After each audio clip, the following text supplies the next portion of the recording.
Hello, I'm David Kerr, Professor of Cancer Medicine at the University of Oxford, and today I'd like to discuss two patients that I saw in clinic just the other day and what we offer in terms of end-of-life and palliative care. Excellent symptom control. In modern medicine, that almost goes without saying, but some of the additional things that we offer to those patients who have progressed beyond their capacity to deliver any further active cancer care, an old-fashioned term, but let's call it that. The first was a young woman in her early 40s, massively disseminated colorectal cancer, who progressed through all conventional lines of treatment and a couple of experimental treatments delivered by our phase 1 trials team. She is a piano teacher with a young family, and as part of her, she described it, preparation for dying, she was being supported by our palliative care team and by a music psychotherapist, entirely apt, of course, given her strong musical bent. And what she was doing was she was taking some of the poetry she had written, and with the help of the music psychotherapist, they were turning her poetry into choral pieces, into songs, and they were recording them together, capturing some sense of the future for her children. And it brought her such joy, doing something that she was very good at, playing the piano. It's something she'd never tried before. She'd never thought or considered of writing her own music. And such a source of happiness to her, to the family, and some sense of her being able to project into a future that she would, in this small way, be a part of. Second patient,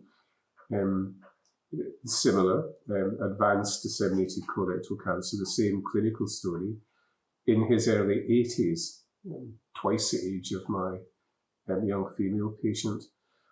Very erudite, King's Counsel, which is a barrister in the United Kingdom, the sort of highest level of the legal profession, if you like.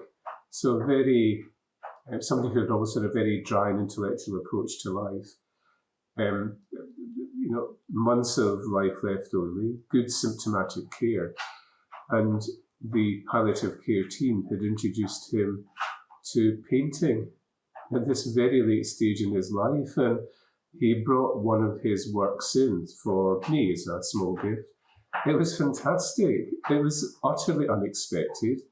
It had given him great pleasure in making this small, highly personal gift for me. And it was just quite a wonderful work of art. So rather than it being the misery of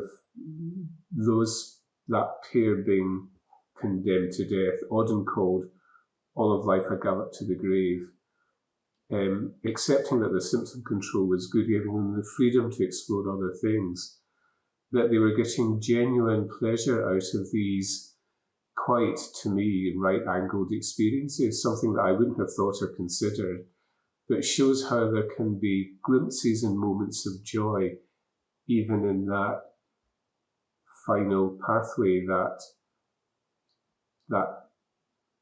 lonely, one would have thought, lonely, isolated pathway towards the finality of death, but then finding something to share, something that gave them personal pleasure, but something that they could share and give pleasure to others, and maybe also capture some small memories that would be left behind and so on.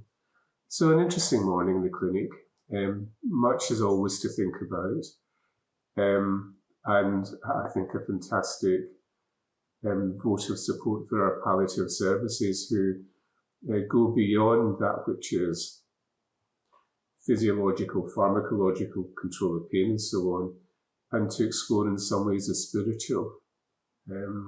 Something to think about. I'm interested in your comments. Do you have anything similar in your healthcare systems? Is there something that you recognise the worth of? I'd be very interested to hear what you thought. For the time being, Medscapers, over and out. And as always, thanks for listening. Thank you.